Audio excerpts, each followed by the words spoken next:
Everyone, welcome to definite success पाठशाला। मैं आपकी हिंदी एजुकेटर रूपाली वर्मा। आज क्या कर रहे हैं भाई? आज हम लेकर आए हैं class 9th Hindi course B का sample paper question paper number 5। तो अभी तक हमने 4 पेपर आपको दे दिए हैं। उनके थ्रू आप तक को अभी तक समझ में आ गया होगा कि पेपर में किस तरीके से क्वेश्चन आने वाले हैं, क्या है। देखिए, सैम्पल पेपर हमारे लिए सॉल्व करना बहुत ज़रूरी होता है, क्योंकि ये सैम्पल पेपर हमको काफ़ी हद तक हेल्प किस चीज़ में करता है। ये हमको हेल्प करता है क्वेश्चन पेपर के पैटर्न को समझने में। वेरिएशन ऑफ क्वेश्चंस होते हैं, हम पूरा रिवीजन कर लेते हैं, अपनी कमज़ोरी या खामियां देख लेते हैं कि हम कहाँ पर अटक रहे हैं, क्या चीज़ें हैं जो हमें समझ में नहीं आई हैं। टाइम मैनेजमेंट, किस सेक्शन में हमें कितना टाइम लग रहा है, ये चीज़ हम समझ जाते हैं, जिसकी वजह से उस सेक्शन पर हम ज़्यादा वर्क कर पाते हैं। ताकि देखिए, 3 घंटे का समय आपको दिया होता है, कोशिश करिए कि 2.5 घंटे के अंदर आपको हर हाल में अपना क्वेश्चन पेपर ख़त्म करना है। बहुत सारी ऐसी चीज़ें हैं, जैसे अब चीज़ें स्पीड है, हैंड राइटिंग है, ग्रामेटिकल मिस्टेक है, इन सब पे वर्क होता है जब हम सैम्पल पेपर करते हैं। इन सैम्पल पेपर को करने में हमें बहुत ज़्यादा सावधानी करनी चाहिए, क्योंकि ये सैम्पल पेपर हमको बहुत ज़्यादा हेल्प करते हैं अपने फाइनल एग्ज़ाम्स को कवर अप करने में। ठीक है, तो अभी तक 4 सैम्पल पेपर आपको दिए हैं, 5वां सैम्पल पेपर आपके सामने आज लेकर आ रही हूँ, ताकि आप बेहतरीन तरीके से प्रैक्टिस कर सको। ठीक है, तो आज है हमारा class 9th Hindi course B का सैम्पल क्वेश्चन पेपर नंबर 5। ये ईयर 2024-25 का है। पेपर कोड याद रखिएगा 085 है। पेपर कोड क्यों देती हूँ? देखिए, पेपर कोड अभी जो आपका 9th में है, सेम पेपर कोड आपका 10th में भी रहेगा। यानी कि कोर्स ए के लिए पेपर कोड होता है 002 और कोर्स बी के लिए होता है पेपर कोड 085। ठीक है, तो ये ध्यान रखिएगा। चलिए, अब बढ़ते हैं पेपर की तरफ। पेपर जब आएगा तो पेपर आपका 3 घंटे का आपको दिया जाता है, लेकिन 15 मिनट उसमें आपको रीडिंग टाइम ऐड दिया जाता है। यानी कि समझ लो, जब से आपका पेपर आता है और लिया जाता है आंसर शीट, तब तक आपके पास 3 घंटे 15 मिनट का समय होता है। 3 घंटे का समय रिटर्न होता है और 15 मिनट उससे पहले आपको रीडिंग टाइम दिया जाता है। तो उस रीडिंग टाइम को आपको बेहतरीन तरीके से यूटिलाइज करना है। अब इसका रीज़न क्या है? देखिए, पेपर में कई सेक्शंस ऐसे होते हैं कि जो तो हमारे पढ़े हैं, समझे हैं, हमको अच्छे से पता है, लेकिन कुछ चीज़ें ऐसी होती हैं जो बिल्कुल पढ़ी आती हैं, जैसे कि अपठित बोध, जिसमें आपके पास अपठित गद्यांश रहेगा। तो उस अपठित गद्यांश को हम पहली बार देख रहे होते हैं। ठीक है, तो बहुत ज़रूरी है कि उसमें हमको टाइम ना देना पड़े, हम फटाफट कर लें। तो उसकी टिप्स भी अभी आपको दूंगी, मैं बताऊंगी। लेकिन ये ज़रूरी है कि उन 15 मिनट के अंदर आपको अपने दोनों अपठित गद्यांश और जो पठित गद्यांश और पद्यांश आ रहा है खंडगा में, इन सब के आंसर्स निकाल के रख लेना। क्यों? क्योंकि भाई, जब हमें लिखने का समय मिल रहा है तो उस समय लिखे ना। हम पढ़कर उसको समझने में उस समय टाइम वेस्ट क्यों करें? हमें पढ़ने का टाइम तो 15 मिनट पहले मिल ही रहा है। तो 15 मिनट का टाइम सिर्फ आप पूरा पेपर पढ़ने में निकाल दो, बहुत ज़्यादा टाइम है। तो सिर्फ आप कोशिश ये करो कि उस दौरान अपठित गद्यांश के आंसर्स निकल जाएं, जो पठित गद्यांश और पद्यांश हैं उनके आंसर्स निकल जाएं। तो बहुत अच्छा समय आप 15 मिनट का यूटिलाइज करके अपने लिए पहले से ये सब निकाल सकते हो। ठीक है, अब पेपर जो आपको 15 मिनट आपने पढ़ लिया, सब कुछ हो गया, तो जब पढ़ोगे कुछ इंस्ट्रक्शंस भी दिए रहेंगे पेपर में। अब उन इंस्ट्रक्शंस में इस तरीके के जो हैं वो भी बताऊंगी, जो नहीं है वो भी बताऊंगी, सारी चीज़ें। देखो, सबसे पहले आपको ये बताना होगा, इस प्रश्न पत्र में 4 खंड है, का, खा, गा, घा। तो आपके पास करीबन पूरे क्वेश्चन पेपर में 17 प्रश्न दिए हैं। कितने? 17 क्वेश्चन दिए हैं, जिन्हें 4 खंडों में बांटा गया है। खंड का, खंड खा, खंड गा और खंड गा। ठीक है, 17 क्वेश्चन, और जितने प्रश्न दिए हैं सारे प्रश्न करने, यानी कि 17 के 17 प्रश्न करने। तो आप बोलोगे मैम ऑप्शंस नहीं, ऑप्शंस हैं अंदर। इन 17 प्रश्नों के अंदर उप प्रश्न दिए रहेंगे, सब क्वेश्चंस दिए रहते हैं, उनमें आपके सामने ऑप्शंस रहेंगे। बाकी 17 क्वेश्चंस तो पूरे करने हैं आपको। हाँ, खंड का में अपठित गद्यांश से प्रश्न पूछे गए हैं, जिनके उत्तर दिए गए निर्देशों का पालन करते हुए दीजिए। 4 खंड है, तो खंड का में आपके पास 2 प्रश्न आएंगे। खंड का में कितने? 2 प्रश्न आएंगे, दोनों ही अपठित गद्यांश रहेंगे। उसके अंदर आपके पास बहुविकल्पीय और वर्णात्मक दोनों प्रश्न दिए होंगे। क्या दिया होगा? बहुविकल्पीय प्रश्न भी है और वर्णात्मक प्रश्न भी है। आपको सारे प्रश्न करने हैं, करीबन 10 प्रश्न रहेंगे, 10 प्रश्न करने हैं, कोई ऑप्शन नहीं है। फिर आ जाते हैं खंड खा। व्यवहारिक व्याकरण से प्रश्न पूछे गए हैं, आंतरिक विकल्प दिए गए हैं। खंड खा में आपके पास व्यवहारिक व्याकरण आधारित प्रश्न हैं। व्यवहारिक व्याकरण में आपके पास 6 टॉपिक हैं।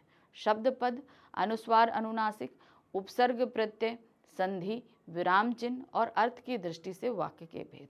तो ये 6 टॉपिक आपके पास व्याकरण पे दिए गए हैं, मैंने सब कराए हुए हैं।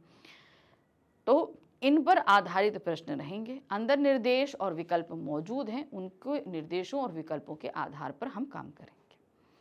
फिर आ जाएंगे खंड गा, जहां पर पाठ्य पुस्तक आधारित प्रश्न है, निर्देशानुसार उत्तर दीजिए। तो खंड गा में पाठ्य पुस्तक आधारित 5 प्रश्न दिए जाएंगे, जिसमें आपकी बुक स्पर्श भाग 1 और संचयन भाग 1 से प्रश्न होंगे।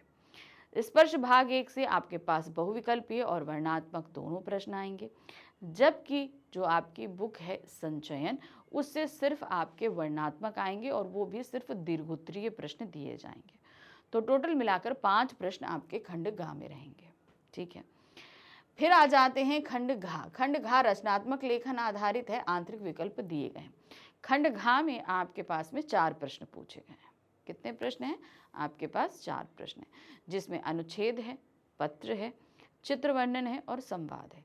इन्हीं पर प्रश्न आपके सामने आएंगे सिर्फ, क्योंकि आपके पास जो रचनात्मक लेखन है सिर्फ ये 4 ही टॉपिक आपके सामने सिलेबस में है। इन चारों पर ये 4 प्रश्न पूछे जाएंगे। विकल्प अंदर मौजूद हैं, उनके हिसाब से हम काम करेंगे। फिर आ जाते हैं प्रश्न पत्र में कुल 17 प्रश्न हैं और सभी अनिवार्य हैं, यानी 1 से लेकर 17 तक सारे प्रश्न आपको करने हैं, लेकिन उनके अंदर उप प्रश्न दिए गए हैं, उनमें ऑप्शंस मौजूद हैं, उनको आप ध्यान से देखोगे और करोगे।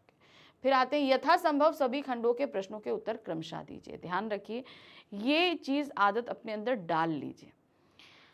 जैसा क्वेश्चन पेपर होता है, आंसर्स भी उसी सीक्वेंस में चलने चाहिए। 1 से लेकर 17 तक के प्रश्न आपको सीक्वेंस में करने। बहुत सारे बच्चे क्या करते हैं कि भैया चलो हम खंड गा पहले कर लेते हैं, फिर खंड घा कर लेंगे। ऐसा नहीं करना। खंड का से शुरू करिए, घा तक आइए। 1 से लेकर 17 तक के प्रश्न एकदम लाइन से होने चाहिए। कुछ चीज़ें कॉपी प्रेजेंट करने के लिए बहुत अच्छी होती हैं, तो ये एक ऐसा क्लॉज होता है जो हमेशा हम जब ऐसे इस ऑर्डर में लिखते हैं, नीट एंड क्लीन कॉपी देते हैं, तो एग्जामिनर भी चेक करने में बहुत खुश होता है। ठीक है, तो वो बहुत अच्छे मन से करता है और ये कॉपी प्रेजेंट करने का बेस्ट वे भी होता है। ठीक है, तो ये कुछ सामान्य निर्देश दिए गए हैं जिन्हें आपको पालन करना होगा, तो इसी तरीके से आएंगे। चलिए, अब आ जाते हैं हम अपने प्रश्न पत्र पर। प्रश्न पत्र में जैसे कि 4 खंड दिए गए हैं। सबसे पहला खंड का आ रहा है। खंड का हमारा अपठित बोध आधारित है। इसमें 2 प्रश्न हैं। 2 प्रश्नों में आपके पास अपठित गद्यांश दिए गए हैं। ठीक है, इन अपठित गद्यांशों पर 5-5 प्रश्न हैं, जिनमें 3 प्रश्न आपके बहुविकल्पीय हैं और 2 वर्णात्मक रहेंगे। तो 7 नंबर का एक गद्यांश रहेगा, 7 नंबर का दूसरा। टोटल मिलाकर 14 मार्क्स का आपका ये खंड रहने वाला है। ठीक है, तो चलिए, अब अपठित गद्यांश को करने की एक छोटी सी ट्रिक है कि आप लोग बहुत बार पूछते हो कि मैम कैसे हम, क्योंकि हमारा पहले से पढ़ा नहीं होता, हम चाहे लाख प्रैक्टिस कर लें, वो हमारा कभी फंसता नहीं है कि मतलब जो हमने प्रैक्टिस किया वही चीज़ आ जाए। ये बहुत ही रेयर ही हो सकता है। तो उस कंडीशन में आप क्या करो, आप सबसे पहले क्वेश्चन पढ़ा करो, फिर उसके बाद गद्यांश पढ़ो, तो आंसर्स बहुत आसानी से आप निकाल लेंगे। ठीक है, चलिए देखते हैं। हरियाणा के पुरातत्व विभाग द्वारा किए गए अब तक के शोध और खुदाई के अनुसार 5500 हेक्टेयर में फैली यह राजधानी ईशा से लगभग 3300 वर्ष पूर्व मौजूद थी। ईशा से भी 3300 वर्ष पूर्व मौजूद थी। इन प्रमाणों के आधार पर यह तो तय हो ही गया है कि राखी गढ़ी की स्थापना उससे भी सैकड़ों वर्ष पूर्व हो चुकी थी। अब तक यही माना जाता रहा कि इस समय पाकिस्तान में स्थित हड़प्पा और मोहनजोदाड़ो ही सिंधुकालीन सभ्यता के मुख्य नगर थे। राखीगढ़ी गांव में खुदाई और शोध का काम रुक रुक कर चल रहा है। हिसार का यह गांव दिल्ली से मात्र 150 किलोमीटर की दूरी पर है। पहली बार यहां 1963 में खुदाई हुई थी और तब से सिंधु सरस्वती सभ्यता का सबसे बड़ा नगर माना गया है। उस समय के शोधार्थियों ने सप्रमाण घोषणाएं की थी कि यहाँ दबे नगर कभी मोहनजोदाड़ो और हड़प्पा से भी बड़े रहे होंगे। अब सभी शोध विशेषज्ञ इस बात पर सहमत हैं कि राखीगढ़ी भारत, पाकिस्तान और अफगानिस्तान का आकार और आबादी की दृष्टि से सबसे बड़ा शहर था। तो मतलब मोहनजोदाड़ो से भी पहले के ये शहर है राखीगढ़ी। प्राप्त विवरणों के अनुसार समुचित रूप से नियोजित इस शहर की सभी सड़कें 1.92 मीटर चौड़ी हैं, ठीक है, जो उनकी विड्थ होती है वो। इनकी चौड़ाई कालीबंगा की सड़कों से भी ज्यादा है। एक ऐसा बर्तन मिला है जो सोने और चांदी की परतों से ढका है। इसी स्थल पर एक फाउंड्री, ठीक है, फाउंड्री के भी चिन्ह मिले हैं जहां संभवतः सोना ढाला जाता होगा। इसके अलावा टेराकोटा से बनी असंख्य प्रतिमाएं, तांबे के बर्तन और कुछ प्रतिमाएं और एक फार्नेस के अवशेष भी मिले हैं। मई 2012 में ग्लोबल हेरिटेज फंड ने इसे एशिया के 10 ऐसे विरासत स्थलों की सूची में शामिल किया है जिनके नष्ट हो जाने का खतरा है। यानी कि बहुत हेरिटेज होते हैं ना जो समय के साथ खराब होने लगते हैं, तो ये उन्हीं हेरिटेज में शामिल किया गया है। राखी गढ़ी का पुरातात्विक महत्व विशिष्ट है। इस समय यह क्षेत्र पूरे विश्व के पुरातत्व विशेषज्ञों की दिलचस्पी और जिज्ञासा का केंद्र बना हुआ है।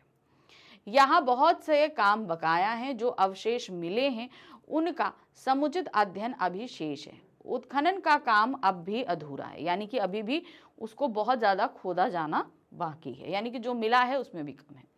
राखी गढ़ी किस राज्य में है? पाकिस्तान, एशिया, हरियाणा या मोहनजोदाड़ो? हमने पढ़ा था कहाँ है, वो है आपका हरियाणा में। हरियाणा के हिसार में है राखी गढ़ी, वहां पर है, ठीक है। नेक्स्ट आते हैं, विशेषज्ञ राखी गढ़ी में रुचि क्यों ले रहे हैं, क्या रीजन है? क्योंकि इन्हें मोहनजोदाड़ो और हड़प्पा से भी पुराने शहर माना जा रहा है ना। क्योंकि इसका समुचित अध्ययन अभी शेष है, क्योंकि खुदाई और शोध का काम रुक रुक कर चल रहा है, क्योंकि यहाँ दबे नगर कभी मोहनजोदाड़ो और हड़प्पा से भी बड़े रहे होंगे, क्योंकि इसे एशिया के 10 ऐसे विरासत स्थलों की सूची में शामिल किया गया है जिनके नष्ट हो जाने का खतरा है। तो इसका रीजन क्या है? क्योंकि इसका समुचित अध्ययन अभी शेष है। देखिए, हमने, आप बोलोगे कि भाई ये अभी बड़े शहर है, मैंने ये ऑप्शन नहीं दिया था, मैंने क्या कहा था, ये मोहनजोदाड़ो और हड़प्पा से भी पहले के शहर हैं, ठीक है। अब ये पहले के शहर हैं इसीलिए इसमें इंटरेस्ट लिया जा रहा है। क्यों? क्योंकि भाई इनको अभी पूरी तरीके से खोदा नहीं गया और इनका पूरा अध्ययन हुआ नहीं है। जब पूरा अध्ययन हो जाए तो हमें ठीक तरीके से पता हो, क्योंकि अभी सिर्फ ये माना जा रहा है कि ये इनसे पुराने के शहर हैं। तो इसलिए ये अभी भी शोध इनमें बाकी है, इनके बारे में बहुत सारी चीजें जाननी बाकी है, इसलिए विशेषज्ञ इसमें बहुत ज्यादा इंटरेस्ट ले रहे हैं। राखी गढ़ी को विरासत स्थलों में क्यों स्थान दिया गया है? क्योंकि इसके जल्दी नष्ट हो जाने का खतरा है। इसे सिंधु सरस्वती सभ्यता का सबसे बड़ा नगर माना गया है। सरकार की ओर से इसका विशेष ध्यान नहीं दिया जा रहा है। इसकी खुदाई में टेराकोटा की मूर्तियां, तांबे के बर्तन, सोने चांदी की परतों वाले बर्तन मिले हैं। राखी गढ़ी के नष्ट हो जाने के खतरे के कारण इसे एशिया के विरासत स्थलों में स्थान मिला है। तो इसका क्या है, स्थान क्यों मिला है? क्योंकि इसको भी नष्ट हो जाने का खतरा है, इसीलिए इसे दिया गया है। नेक्स्ट आ जाते हैं। अब देखिए, 3 हमारे पास बहुविकल्पीय थे, अब 2 वर्णात्मक प्रश्न है। पहला प्रश्न क्या है? अब सिंधु सरस्वती सभ्यता का सबसे बड़ा नगर किसे मानने की संभावनाएं हैं? राखी गढ़ी जो कि हरियाणा के हिसार में प्राप्त हुआ है, जो करीबन 5500 हेक्टेयर में फैला हुआ है और माना जाता है कि ईसा से भी 3300 वर्ष पूर्व ये बना हुआ है, ठीक है।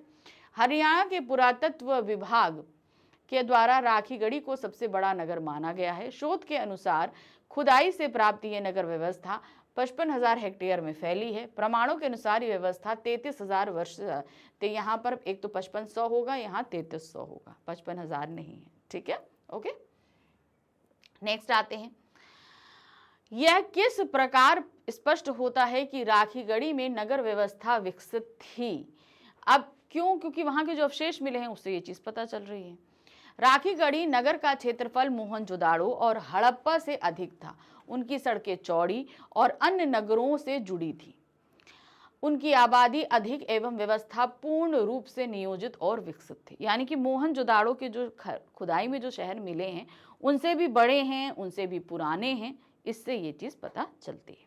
चलिए, अब हम आ गए प्रश्न संख्या 2, जहां पर हमारे सामने फिर से एक अपठित अनुच्छेद दिया गया है, एक अपठित गद्यांश दिया गया। इसे पढ़ना है। इस पर 3 बहुविकल्पीय और 2 वर्णात्मक प्रश्न दिए रहेंगे, ध्यान से पढ़ेंगे, ठीक है। चलिए देखते हैं क्या है। प्रकृति की ताकत के सामने इंसान कितना बौना है, यह कुछ समय पहले फिर सामने आया। यो प्रकृति सहनशीलता, धैर्य, अनुशासन की प्रतिमूर्ति के रूप में हमारा प्रदर्शन करती है। हमारे भीतर संघर्ष का भाव जगाकर समस्या के हल के लिए उत्प्रेरक का काम करती है। लेकिन जब भी इंसान ने खुद को जीवन देने वाले प्रकृति प्रदत्त उपहारों जैसे जल, जंगल, जमीन का शोषण जोंक की भांति करने की कोशिश की, तब चेतावनी के रूप में प्रकृति के अनेक रंग देखने को मिले। जल का स्वभाव अविरल प्रवाह है, यानी कि बिना किसी बाधा के उसे लगातार बहते रहना है, जिसे बांधना वर्तमान समय में मनुष्य की फितरत बन गई। हम लोग बहुत सारे बांध उनके ऊपर बना देते हैं। वनों ने हमेशा मनुष्य को लाभ ही दिया है, लेकिन स्वार्थ में अंधे मनुष्य ने वनों को बेरहमी से उजाड़ने, पेड़ों को काटने में कभी संकोच नहीं किया। खूब उजाड़ा और खूब उसे जो है बर्बाद किया है। नदियों की छाती को छलनी कर अवैध खनन के रोज नए रिकॉर्ड बनाना इंसान का स्वभाव बन चुका है। ठीक है, हम नए नए जगह जगह जो है खुदाई कर रहे हैं, गहरे गहरे तक जा रहे हैं। पहाड़ों को खोद कर अट्टालिकाएं खड़ी करने में हमें कोई हिचक नहीं, यानी पहाड़ों को खोद के हम ऊंची ऊंची बिल्डिंग्स को खड़ा कर दे रहे हैं, हम कोई हिचक नहीं होता है। पृथ्वी के गर्भ से भूजल, खनिज तेल आदि को अंधाधुन या बेलगाम तरीके से निकाले जाने का सिलसिला जारी है। इसीलिए नतीजे के तौर पर अगर हम हर साल तबाही का सामना करना पड़े तो कोई आश्चर्य की बात नहीं है। अगर हम ये सब काम कर रहे हैं तो प्राकृतिक जो तबाही आ रही है तो कोई आश्चर्य की बात नहीं है इसमें। हमें याद रखना होगा कि जब भी प्रकृति अपना अनुशासन तोड़ती है तब भारी तबाही का मंजर सामने आता है। आज जरूरत इस बात की नहीं कि हम इतिहास का दर्शन कर खुद को अभी भी पुरानी हालत और रवैये में रहने दें, बल्कि आवश्यकता इस बात की है कि हम प्रकृति के इस रूप को गंभीरता से लेते हुए अपने आचरण में यथोचित सुधार करें और प्रकृति की सीमा का अतिक्रमण ना करें। तो देखिए, प्रकृति को भी अब भाई पृथ्वी जब प्रभु ने बनाया हम सबको तो सबके लिए ये पृथ्वी थी, लेकिन मनुष्य ने क्या किया, अपने आप को सर्वोपरि साबित कर कर पूरी पृथ्वी पर कब्जा करने की कोशिश करी है कि हम सबसे बड़े, ये चीज़ उन्होंने बताने की कोशिश करी। तो नतीजा क्या होता है, पृथ्वी भी अपने जो है वो प्रकृति भी अपने प्रबल रूप में आ जाती है। तो बहुत ज़रूरी है कि अपने अपने एरिया में अपनी अपनी रहें, दूसरे के एरिया में ना जाएं। चलिए, इस पर है 3 बहुविकल्पीय प्रश्न और 2 वर्णनात्मक। पहला है, प्रकृति की ताकत के सामने मानव कब बौना हो जाता है? जब मनुष्य वनों को बेरहमी से उजाड़ता है, जब हम प्रकृति की सीमा का अतिक्रमण करते हैं, जब प्रकृति अपना अनुशासन छोड़ती है, जब प्रकृति हमारा पथ प्रदर्शन करती है। तो हम कब बौने हो जाते हैं? जब प्रकृति अपना अनुशासन तोड़ती है, यानी कि जब वो अपने प्रबल रूप में आती है तो हम उसके सामने कुछ बौने हो जाते हैं, हम कुछ नहीं कर सकते हैं, कुछ भी नहीं कर पाते। नेक्स्ट है, प्रकृति के अनुशासन तोड़ने का क्या परिणाम होता है? भाई अनुशासन तोड़ती है तो क्या होता है? प्रकृति के अनेक रंग देखने को मिलते हैं, भारी तबाही का मंजर सामने आता है, प्रकृति हमारा पथ प्रदर्शन करती है, प्रकृति अनुशासन की प्रतिमूर्ति बन जाती है। तो जब वो अपना अनुशासन तोड़ेगी तो जाहिर सी बात है भारी तबाही मचेगी। अब देखिए, तूफान आते हैं तो भारी तबाही होती है, जल प्रलय आते हैं, बाढ़ आती है, भूकंप आते हैं, भूस्खलन आते हैं, तो तबाही मचती है ना, कि जान माल दोनों का भी जो है वो बहुत ज्यादा नुकसान होता है। प्रश्न संख्या 3 है, जल का स्वभाव है अविरल प्रवाह, जिसे बांधना वर्तमान समय में मनुष्य की फितरत बन गई है। यहाँ अविरल का क्या अर्थ है? निरंतर प्रवाह, अवरुद्ध प्रवाह, रुक रुक कर चलना या अस्थायी प्रवाह? तो यहाँ पर अविरल यानी कि जो निरंतर प्रवाह होता है, पानी को रोकना नहीं है, वो लगातार बह रहा है, उसे लगातार ही बहते रहने देना है। चलिए, अब आ गए हम प्रश्न संख्या 4 और 5, जो कि हमारा रहेगा वर्णनात्मक। प्रश्न संख्या 4 क्या है? प्रकृति के अनेक रंग कब देखने को मिलते हैं? कब देखने को मिलते हैं? चलिए देखिए, जब इंसान ने खुद को जीवन देने वाली प्रकृति प्रदत्त उपहारों जैसे जल, जंगल और जमीन का शोषण जोंक की भांति करने की कोशिश की, अर्थात जब हम स्वार्थवश अतिदोहन की प्रक्रिया को अंजाम देते हैं, तब चेतावनी के रूप में प्रकृति के अनेक रंग देखने को मिलते हैं। क्यों भाई, हमने तो उसका खूब सारा दोहन किया, बहुत ज़्यादा पेड़ काटे, ज़मीन को खोदा, सब कुछ करते हैं, लेकिन जब प्रकृति अपने विकराल रूप में आती है तब अपने अलग अलग रंगों को दिखाती है, उस चेतावनी देती है कि नहीं ये सब मत करो। ठीक है, इस गद्यांश के माध्यम से लेखक ने क्या संदेश दिया है? प्राकृतिक पर्यावरण को बचाना है, हमें अपने स्वार्थ के लिए इसको नुकसान नहीं पहुंचाना है, क्योंकि ये हम मनुष्यों के अस्तित्व के लिए बहुत ज़रूरी है, और अगर हम ऐसा करते हैं तो प्रकृति इसका जो है हमें सबक भी सिखाती है। इस गद्यांश के माध्यम से लेखक ने संदेश दिया है कि हम अपने अधिकाधिक लाभ कमाने और पुराने रवैये को छोड़कर अपने आचरण में यथोचित सुधार करना होगा। बहुत ज़रूरी है कि अभी तक हम उत्खनन दोहन जो भी करते आए हैं उनमें हम सुधार करें। हमें प्रकृति की सीमा का अतिक्रमण नहीं करना चाहिए, अन्यथा हमें गंभीर प्राकृतिक आपदाओं का सामना करना पड़ेगा। क्योंकि अगर हम नहीं करेंगे, अगर हमने प्रकृति के नियमों को नहीं समझा, हमने उसे काटते गए, हम अपने स्वार्थ के लिए उसे इस्तेमाल करते रहे, तो एक समय ऐसा आएगा कि ये प्राकृतिक पर्यावरण नहीं बचेगा और हम मनुष्य भी संकट में आ जाएंगे। चलिए अब हम आ जाते हैं खंड खा, जो कि हमारे व्यवहारिक व्याकरण पर आधारित है। तो कोर्स बी में व्यवहारिक व्याकरण के करीबन 6 टॉपिक दिए गए हैं, जिसमें शब्द पद है, अनुस्वार अनुनासिक है, उपसर्ग प्रत्यय है, फिर आपका स्वर संधि है, विराम चिन्ह है और अर्थ की दृष्टि से वाक्य के भेद हैं। तो ये 6 टॉपिक आपके पास में दिए गए हैं। इन 6 टॉपिक से ही अब खंड खा में प्रश्न आएंगे। ठीक है, तो ये टोटल मिलाकर 16 नंबर के आपके पास प्रश्न रहेंगे, 16। तो चलिए देखते हैं कैसे करना है। निम्नलिखित प्रश्नों में से निर्देशानुसार किन्हीं 2 प्रश्नों के उत्तर देने हैं। अब 3 प्रश्न दिए जाएंगे, सिर्फ 2 प्रश्नों के हमें उत्तर देने हैं, 1-1 नंबर के रहेंगे। तो यहाँ पर कुछ परिभाषाएं पूछी गई हैं।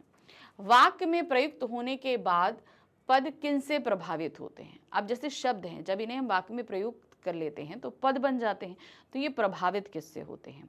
ये लिंग, वचन, काल, कारक, इन सब से प्रभावित होते हैं कि नहीं होते हैं? इन्हीं से उनका रूप बदलता है ना? तो इनसे प्रभावित होते हैं। तो देखिए क्या है, वाक्य में प्रयुक्त होने के बाद पद लिंग, वचन, कारक, काल आदि से प्रभावित होते हैं। जैसे बालक पढ़ता है और बालक पढ़ते हैं, तो ये लिंग से प्रभावित हो जाता है। अब यहाँ पर बालक पढ़ता है एक वचन था, यहाँ लिंग से प्रभावित हुआ तो पढ़ता का पढ़ते बन गया। ठीक है, नेक्स्ट क्वेश्चन है, व्याकरणिक नियमों के अनुसार शब्द व पद में क्या अंतर होता है? व्याकरण शब्द जो है वो स्वतंत्र इकाई है, ये व्याकरणीकरण पदों में नहीं बनते, नियमों में नहीं बनते, जबकि पद वाक्य में प्रयुक्त होने के बाद, शब्द जब वाक्य में प्रयुक्त होते हैं तो ये पद बन जाते हैं, क्योंकि ये व्याकरणीकरण नियमों से प्रभावित हो जाते हैं। ठीक है, चलिए देखते हैं क्या सबसे। देखिए, व्याकरणीकरण नियमों के अनुसार शब्द एवं पद में अंतर निम्नलिखित है। पहला है, वर्णों के सार्थक मेल को शब्द कहते हैं। ये व्याकरणीकरण नियमों से स्वतंत्र होते हैं तथा इनके अर्थ कोश में मिलते हैं। हमेशा याद रखिए, ये इनके अर्थ कोश में ही मिलेंगे। जैसे मान लीजिए अगर हम घर की बात करें तो ये घर वाले शब्द कोश में ही मिलेंगे, गृह, निकेतन, इन सब में हमको मिलेंगे। ठीक है, फिर आ जाते हैं पद। किसी वाक्य में प्रयुक्त शब्दों को पद कहते हैं। ये व्याकरणीकरण नियमों में बंधे होते हैं तथा इनके अर्थकोश नहीं मिलते हैं।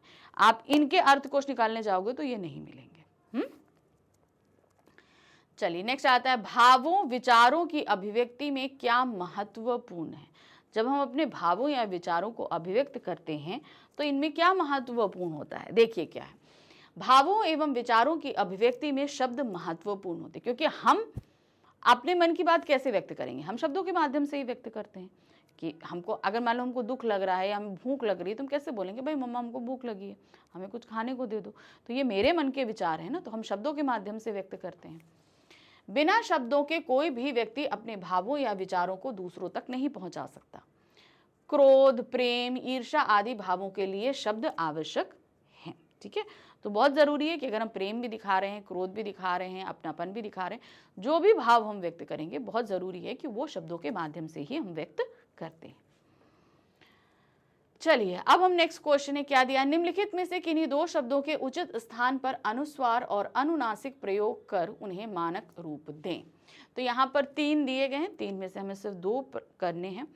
अनुस्वार और अनुनासिक यानी कि बिंदी और चंद्र बिंदियों का हमें सही इस्तेमाल करना है। जैसे यहाँ पर दिया है निःसंकोच, तो निःसंकोच में आपको ये जो आधा ना है वो सा के ऊपर अनुस्वार लग जाएगा। फिर आते हैं संभावना, अब ये जो आधा मा है सा के ऊपर अनुस्वार लग जाएगा। वस्तुएं, तो यहाँ पर ए के ऊपर अनुनासिक लगेगा, ठीक है ना। चलिए देखते हैं यहाँ पर क्या है। निःसंकोच, देखिए हमने सा के ऊपर बोला था ना, जो ना है वो सा के ऊपर अनुस्वार लगेगा। फिर आते हैं संभावना, स के ऊपर अनुस्वार लगेगा, वस्तुओं के ऊपर अनुनासिक लग जाएगा क्योंकि वो बहुवचन में है। चलिए निर्देशानुसार उत्तर लिखिए। अब हमारे सामने उपसर्ग और प्रत्यय आधारित प्रश्न है। निम्नलिखित शब्दों में प्रयुक्त उपसर्ग एवं मूल शब्द अलग करके लिखने हैं। अब हमारे सामने उपसर्ग आया है और आपको इनमें से मूल शब्द करने हैं। चलिए देखें यहाँ पर कैसे आएगा। जैसे यहाँ पर आप देख रहे हैं अस्थाई, तो हमने हमेशा आपको क्या बताया कि जब भी आपसे किसी भी मूल शब्द से उपसर्ग या प्रत्यय को अलग करना है तो आप पहले मूल शब्द ढूंढा करो, और वो भी क्योंकि मूल शब्द अर्थ सहित होता है तो हम तुरंत निकाल लेंगे। जैसे यहाँ पर दिया है अस्थाई, तो इसमें मूल शब्द क्या है, स्थाई, तो यहाँ पर आ जो है ये हमारा क्या हो जाएगा, उपसर्ग हो जाएगा, और स्थाई हमारा क्या हो जाएगा, ये मूल शब्द हो जाएगा, ठीक है। नेक्स्ट है उपयोग, तो यहाँ पर उप जो है वो क्या हो जाएगा, उपसर्ग, और योग हमारा क्या हो जाएगा, मूल शब्द, ठीक है। नेक्स्ट आ जाते हैं अभियांत्रिक, तो यहाँ पर अभी जो है वो क्या है, उपसर्ग है, प्लस यहाँ पर यांत्रिक हमारा मूल शब्द हो जाएगा, ठीक है, समझ गए। तो हमेशा ये कोशिश करना जब आपके सामने हो तो मूल शब्द को पहले देख लिया करो कि मूल शब्द इसमें क्या बन सकता है, ठीक है। चलिए देखते हैं। देखिए अस्थाई में आ हमारा उपसर्ग है, स्थाई मूल शब्द है। उपयोग में उप उपसर्ग है, योग मूल शब्द है। अभियांत्रिक में अभि उपसर्ग है और यांत्रिक मूल शब्द होगा, ठीक है। चलिए अब हम आ जाते हैं निम्नलिखित मूल शब्दों में से प्रत्यय जोड़कर बनाने वाले शब्द। अब प्रत्यय हमें बनाने हैं कोई दो। अब जैसे यहाँ पर क्या दिया, यहाँ पहला दिया गया है विद्या प्लस वान, तो क्या हो जाएगा, विद्यावान। चालाक प्लस ई, चालाकी। जड़ प्लस इया, तो यहाँ पर क्या हो गया, जड़िया, ठीक है। चलिए देखते हैं। देखिए यहाँ पर क्या है, विद्या प्लस वान, विद्यावान कहो या विद्वान कहो दोनों सही आ जाता है। चालाक प्लस ई, चालाकी। जड़ प्लस इया, जड़िया, ठीक है। आगे देखते हैं। अब हमारे पास आ गया प्रश्न संख्या 6 जो कि है हमारा संधि पर आधारित, ठीक है। तो यहाँ पर 4 आपके पास दिए गए प्रश्न, आपको सिर्फ 3 करने हैं, ठीक है। तो ये 3 नंबर का रहेगा। क्या दिया है, देव प्लस ऋषि, संधि कीजिए, क्या हो जाएगा, देवर्षि। क्या हो जाएगा, देवर्षि। देखिए यहाँ पर क्या है, देवर्षि, ठीक है। नेक्स्ट आते हैं मत प्लस ऐक्य का संधि होगी तो क्या हो जाएगा, मतैक्य। क्या हो जाएगा, मतैक्य। नेक्स्ट आते हैं चंद्रोदय की अगर संधि विच्छेद करेंगे तो क्या होगा, चंद्रोदय। चंद्र प्लस उदय, ठीक है, इसका संधि विच्छेद हमें करना है तो ये हो जाएगा चंद्रोदय। फिर नेक्स्ट है स्वागत का संधि विच्छेद करिए तो यहाँ पर क्या होगा, स्व प्लस आगत। स्वागत का मतलब होता है स्व प्लस आगत। चलिए देखिए क्या हो जाएगा, सु प्लस आगत।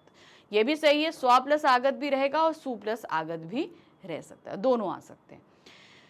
चलिए अब हम आ जाते हैं विराम चिन्ह पर। अब यहाँ विराम चिन्ह जरा देखते हैं क्या दिया है। जैसे यहाँ पर दिया है आपके पास, निम्नलिखित वाक्यों में किन्हीं दो में उचित स्थान पर सही विराम चिन्ह लगाइए। अब देखिए यहाँ पर क्या दिया गया है, अरे तुम कब आए,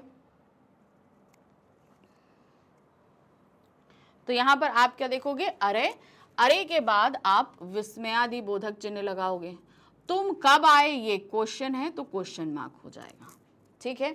नेक्स्ट आते हैं, गांधी जी ने कहा था कि करो या मरो, तो गांधी जी ने कहा था, आपका यहाँ पर अल्प विराम लगेगा, यहाँ से उद्धरण चिन्ह शुरू होगा, यहाँ पूर्ण विराम लगेगा और उद्धरण चिन्ह अंत हो जाएगा, ठीक है। नेक्स्ट आ जाते हैं, मित्रों ने आते ही कहा क्या यहाँ गाना बजाना होगा। अब देखो मित्रों ने आते ही कहा, यहाँ पर अल्प विराम होगा, फिर यहाँ पे उद्धरण चिन्ह चलेगा, क्या के बाद आपका फिर से अल्प विराम लगेगा, क्या यहाँ गाना बजाना होगा, क्वेश्चन मार्क होगा, और फिर उसके बाद आपका यहाँ पर उद्धरण चिन्ह अंत हो जाएगा। ठीक है, तो इस तरीके से बना। चलिए देख लेते हैं अब हमने सही किया है कि नहीं। पहला प्रश्न है, अरे तुम कब आए, विस्मयादिबोधक चिन्ह और प्रश्नवाचक चिन्ह लगना था। नेक्स्ट आ जाते हैं, गांधी जी ने कहा था करो या मरो। तो कहा की जगह यहाँ पे देखिए इन्होंने डैश भी लगा दिया, तो योजक लगाने की जरूरत नहीं है, यहाँ पर आप अल्प विराम से भी लगा सकते हो, पूर्ण विराम लगा के उद्धरण चिन्ह। फिर क्या है, मित्रों ने आते ही पूछा। अच्छा, उन्होंने कहा, यहाँ पूछा। फिर यहाँ पर देखिए क्या के बाद आप यहाँ पर अल्प विराम लगाओगे, फिर क्वेश्चन मार्क और उद्धरण चिन्ह अंत। चलिए, व्यवहारिक व्याकरण का अगला हमारे पास टॉपिक है अर्थ की दृष्टि से वाक्य के भेद। क्या दिया गया है, निर्देशानुसार किन्हीं 3 प्रश्नों के उत्तर दीजिए। तो अर्थ की दृष्टि से वाक्य के भेद में 4 प्रश्न दिए गए हैं, हमें सिर्फ 3 प्रश्नों के उत्तर देने हैं। तो ये रहेगा हमारे 3 नंबर का।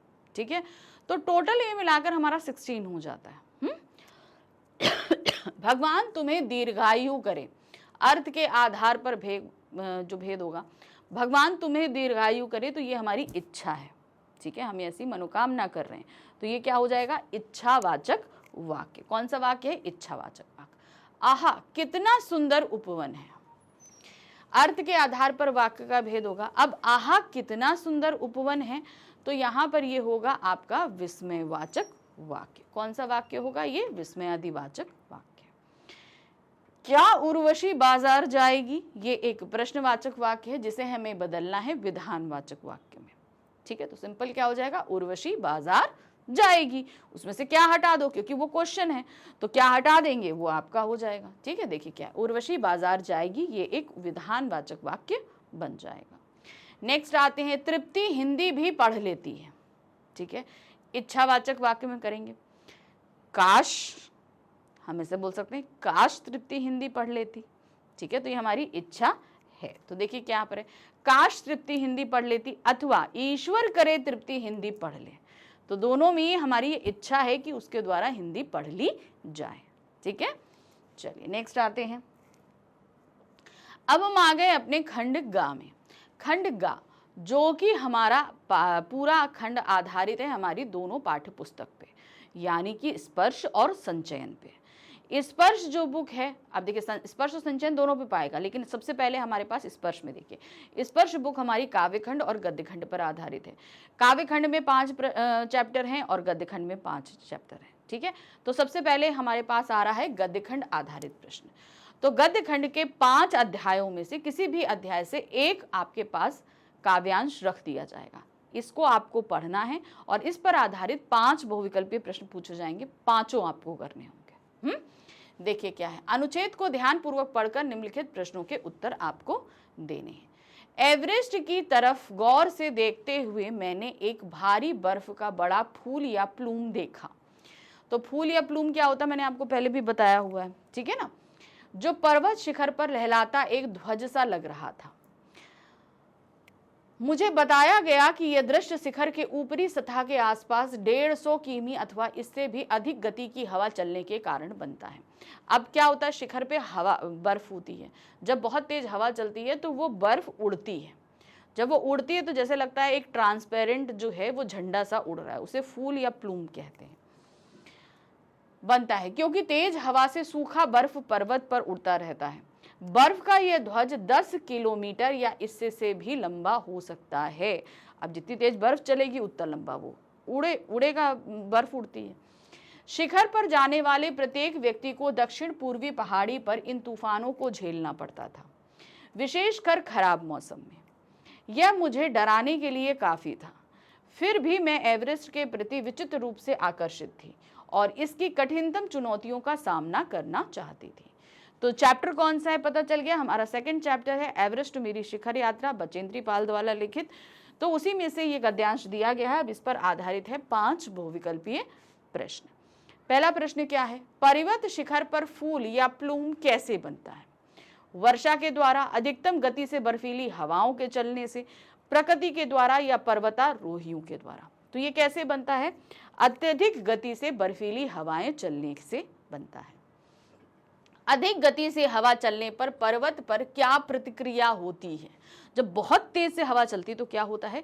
सूखा बर्फ उड़ती, सूखी बर्फ उड़ती है ना। तो देखिए क्या है, सूखा बर्फ पर्वत पर उड़ता रहता है, तूफान आने की संभावना बनी रहती है, बर्फ टूटकर गिरने लगता है, पर्वत छोटे छोटे खंडों में बंट जाता है। तो सही क्या है?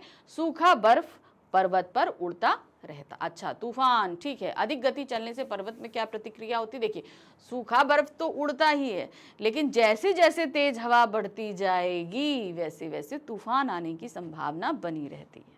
ठीक है, चलिए नेक्स्ट आ जाते हैं। शिखर पर जाने वाले प्रत्येक व्यक्ति को कहां से आने वाले तूफानों को झेलना पड़ता है? ये कहां से तूफान? दक्षिण पूर्वी पहाड़ों से आने वाले तूफानों को। तो यहां पर हम देख रहे हैं वो है दक्षिण पूर्वी पहाड़ी से आने वाले तूफानों को। नेक्स्ट आते हैं, लेखिका कठिनतम चुनौतियों का सामना क्यों करना चाहती थी? क्यों? अब ये कठिनतम चुनौतियां किस लिए थी? वो थी एवरेस्ट पे चढ़ने के लिए, है ना। एवरेस्ट के प्रति विचित्र रूप से आकर्षित होने के कारण, स्वयं योग्यता जांचने के कारण, स्वयं को श्रेष्ठ सिद्ध करने के कारण, अपने पिता के सपने को पूरा करने के कारण। तो इसका रीजन क्या था? वो था एवरेस्ट के प्रति विचित्र रूप से आकर्षित होना। उनको मतलब एवरेस्ट पर चढ़ना इसलिए था क्योंकि वो एवरेस्ट के प्रति बहुत ज़्यादा आकर्षित थी। उस पर चढ़कर सब देखना चाहती थी कि वो कैसी चढ़ाई है, कैसा है एवरेस्ट, ये सारी चीज़ें। चलिए, पांचवा प्रश्न है, गद्यांश के अनुसार एवरेस्ट की खराब मौसम में कैसी स्थिति होती है? काफी विषम परिस्थितियां होती हैं, इनमें से कोई नहीं होता। वहां हल्की हल्की हवाएं चलती हैं, वहां का मौसम समान रहता है। तो जब वहां पर बहुत खराब मौसम होता है तो काफी विषम परिस्थितियां, यानी कि जो हमने ना सोचा हो ऐसा होने की संभावना, एकदम विपरीत कंडीशन होती है। खूब तेज हवा चलेगी, बर्फ गिरेगी, आपको दिखाई नहीं देगा, चलना मुश्किल होगा, मतलब वो विपरीत परिस्थितियां हो जाती हैं। चलिए, अब हम आगे प्रश्न संख्या 10 पे। प्रश्न संख्या 10 में हमारे पास क्या है? निम्नलिखित किन्हीं 3 प्रश्नों के उत्तर दीजिए। तो हमारे पास में है क्या? हमारे पास दिया गया है यहाँ पर गद्य खंड पर, गद्य खंड के 5 अध्याय हैं, उन 5 अध्यायों में से आपके सामने कोई 4 प्रश्न रखे जाएंगे और इन चारों प्रश्नों को हमें करने में से सिर्फ 3 प्रश्नों को करना है और इनके उत्तर आपको लिखने होंगे 25 से 30 शब्दों में। अब ये जो 25 से 30 शब्दों में आप लिख रहे हो, ठीक है, इनमें ध्यान रखना, इनके लिए आपको सिर्फ 2 नंबर मिलेंगे। तो 3 प्रश्न करोगे तो 6 नंबर मिलेंगे। ठीक है, चलिए, क्या है? खरबूजे बेचने वाली बुढ़िया के खरबूजे क्यों नहीं बिक रहे थे? क्यों? क्योंकि उसका एक दिन पहले ही उसका बेटा मरा था, जिसके कारण उसके घर में सूतक चल रहा था। इसीलिए सब लोग उसके द्वारा बेचे गए सामान को अशुद्ध समझ रहे थे और सामान को नहीं खरीद रहे थे। यही रीजन था ना। तो इस वजह से, तो ये चैप्टर कौन सा याद है? दुख का अधिकार। वहां से फुटपाथ पर खरबूजे डलिया में और कुछ जमीन पर बिक्री के लिए रखे थे। खरबूजों के समीप एक अधेड़ महिला कपड़े में मुंह छिपाए सिर को घुटने पर रखे फपक फपक कर रोई थी, इसीलिए उसके खरबूजे नहीं बिक रहे थे। तो रीजन यहाँ पर आपको देना है, उसके रोने का रीजन भी आपको देना पड़ेगा कि वो क्यों रो रही थी। क्योंकि एक दिन पहले उसके बेटे की मृत्यु हुई थी, जिसके कारण सूतक चल रहा था, इसलिए कोई भी उससे कोई सामान नहीं खरीदना चाहता था, क्योंकि उसके द्वारा बेचा गया सामान अशुद्ध था। नेक्स्ट आते हैं, यदि अतिथि 5वें दिन भी रुक जाता तो लेखक की क्या दशा हो सकती थी? तो यहाँ पर जो हमने चैप्टर देखा ना, हमने पढ़ा है अतिथि तुम कब जाओगे, इसमें सिर्फ 4 दिन की व्याख्या दी गई है, लेकिन लेखक अभी भी, अतिथि जो है वो अभी भी लेखक के घर टिके हुए नहीं गए। तो अगर 5वें दिन भी टिक जाएंगे तो क्या हो जाएगा? लेखक तो उन्हें सच्ची कहेंगे कि गेट आउट, चले जाओ, है ना, ये हालत होगी। तो देखिए क्या है, यदि अतिथि 5वें दिन भी रुक जाता तो लेखक की बची कुची सहन शक्ति भी जवाब दे जाती। अभी तक बड़े पेशेंसली वो उनकी आवभगत कर रहा था, लेकिन अब उसका वो पेशेंस टूट जाता। वह आतिथ्य के बोझ को और ना सह पाता, डिनर से उतरकर खिचड़ी से होते हुए उपवास करने की स्थिति आ जाती।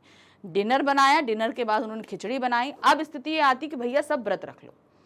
वह किसी भी स्थिति में अतिथि का सत्कार ना कर पाता। एंड में उन्होंने ये बोला भी है कि एक कंडीशन ऐसी आती कि हम बोलते भाई गेट आउट, तुम यहां से चले जाओ, वो कंडीशन भी आ सकती थी। तीसरा प्रश्न है, सर चंद्रशेखर वेंकट रामन को समय समय पर किन किन पुरस्कारों से सम्मानित किया गया? अब जब उन्होंने रामन प्रभाव की खोज करी उसके बाद उन्हें बहुत सारे पुरस्कार मिले, भारत रत्न से लेकर नोबेल पुरस्कार से लेकर सब कुछ उन्हें मिला है, तो वो सारे आप लिखोगे। देखिए यहाँ पर चंद्रशेखर वेंकट रामन को सन 1924 में रॉयल सोसाइटी की सदस्यता से सम्मानित किया गया। फिर 1929 में उन्हें सर की उपाधि प्रदान की गई। 1930 में उन्हें विश्व के सर्वोच्च पुरस्कार भौतिकी में नोबेल पुरस्कार से सम्मानित किया गया। सोवियत रूस का अंतर्राष्ट्रीय लेनिन पुरस्कार से सम्मानित किया गया। रोम के मेओत्सी पदक मिले। अंततः सन 1954 में रामन को देश के सर्वोच्चम भारत रत्न से भी सम्मानित किया गया। तो अब ये आपको डेट के साथ सारे जो सम्मान है उनको भी याद रखना पड़ेगा। नेक्स्ट आ जाते हैं, गांधी जी ने महादेव को अपना वारिस कब कहा? शुक्र तारे समान पाठ के आधार बताइए। अब यह जहां तक मुझे याद पड़ रहा है कि जब वो जलियांवाला बाग हत्याकांड हुआ था 1919 में, तो वो जा रहे थे कहाँ, पंजाब, तो उस रास्ते में उनको पकड़ लिया गया था। उन्होंने तभी जो है, अब जाने से पहले घोषित कर दिया था कि उन्हें ये डर था कि भाई वो पकड़ लिए जाएंगे या कुछ होगा, है ना। तो देखिए क्या है, जलियांवाला बाग हत्याकांड के वक्त पंजाब जाते हुए गांधी जी को पलवल स्टेशन पर गिरफ्तार कर लिया गया। गांधी जी ने उसी समय महादेव भाई को अपना वारिस कहा था कि भाई मेरे बाद मेरे कामों को करना, सारी चीजों को देखने का काम महादेव भाई देसाई करेंगे। चलिए अब हम आगे प्रश्न संख्या 11 पर, जहां पर हमारे काव्य खंड के 5 अध्यायों में से किसी भी चैप्टर से एक काव्यांश रखा जाएगा, उसे पढ़ना है और उस पर आधारित 5 बहुविकल्पीय प्रश्न पूछे जाएंगे, 5 करने होंगे आपको। देखिए क्या है, अनुच्छेद को ध्यानपूर्वक पढ़कर निम्नलिखित प्रश्नों के उत्तर दिए। तो 5 बहुविकल्पीय हैं, 1-1 नंबर के रहेंगे, तो ये 5 नंबर का आपके पास में आंसर पूरा प्रश्न रहेगा। देखिए क्या है, धनी रहीम जल पंक को लघु जिए पियत अघाए, उददी बड़ी कौन है जगत प्यासो जाए। तो यहाँ पर क्या कह रहे हैं, धनी अर्थात धनवान है। रहीम जी कहते हैं कि कीचड़ का जल जो है वो बड़ा धनवान, थोड़ा होता है ठीक है, लेकिन बड़ा धनवान, लघु जियत पिया, यानी कि छोटे छोटे जीवों को जीवित रखता है, उनकी प्यास को बुझाता है। उददी बड़ी कौन, यानी उददी मतलब समुद्र, समुद्र से बड़ा कोई नहीं है। जगत प्यास हो जाए, वो इतना बड़ा है लेकिन तब भी वो किसी की प्यास को बुझा नहीं सकता है। तो यहाँ पर रहीम जी कहते हैं कि आपके बड़े होने से क्या फायदा जब आप किसी के लिए उपयोगी नहीं हो सकते। आप हमेशा ऐसे रहिए कि आप दूसरों के लिए उपयोगी बने रहें। तो बड़ा वही व्यक्ति कहलाता है जो दूसरों के काम को साधता है, उनके लिए उपयोगी होता है। कवि ने किसके जल को धन्य कहा है? तालाब के, सागर को, कीचड़ को या नदी को?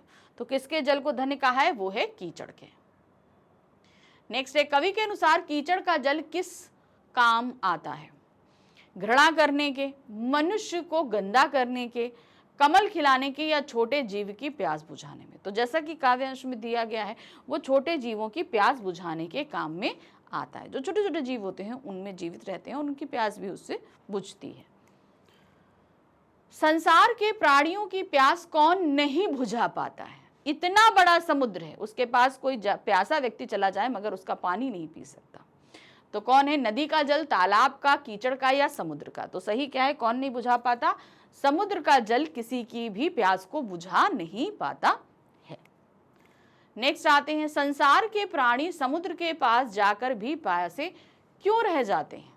उसके लहराते जल के कारण, उसकी विशालता के कारण, उसके जल से प्यास ना बुझाने के कारण, उसकी महानता के कारण। तो अब क्यों प्यासे रह जाते हैं? क्यों? क्योंकि उसके जल से प्यास नहीं बुझ सकती, क्योंकि उसका पानी खारा यानी कि नमकीन होता है, हम उसको नहीं पी सकते हैं।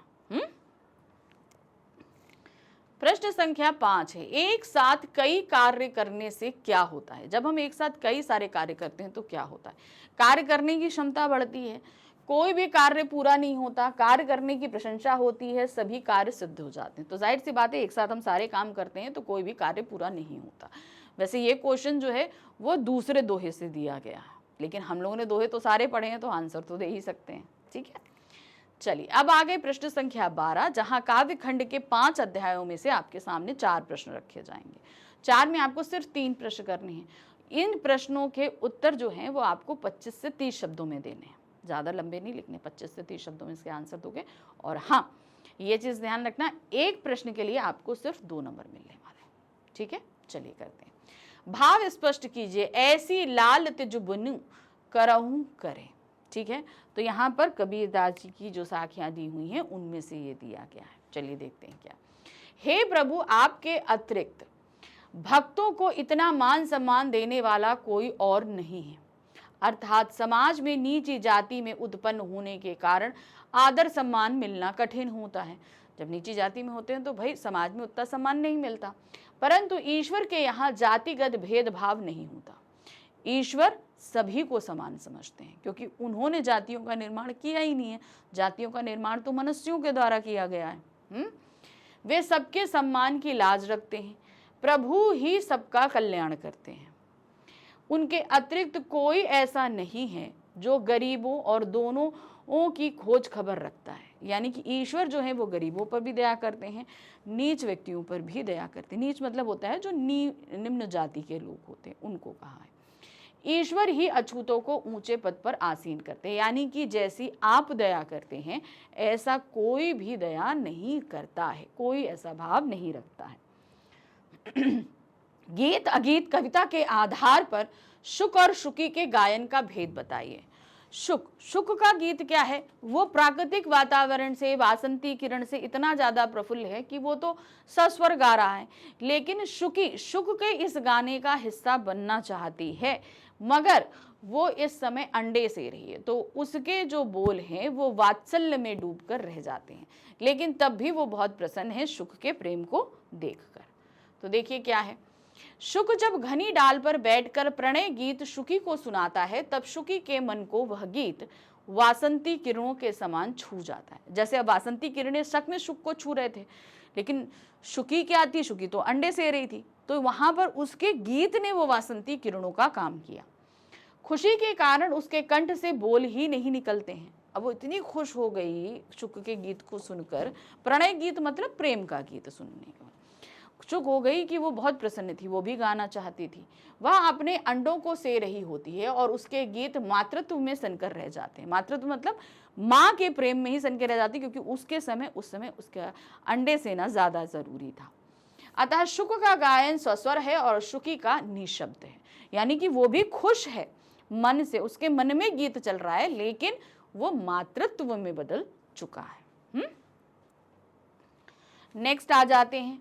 तू न थमेगा कभी, तू न मुड़ेगा कभी। पंक्ति में कवि हरिवंश राय बच्चन मनुष्य को क्या प्रेरणा दे रहे हैं?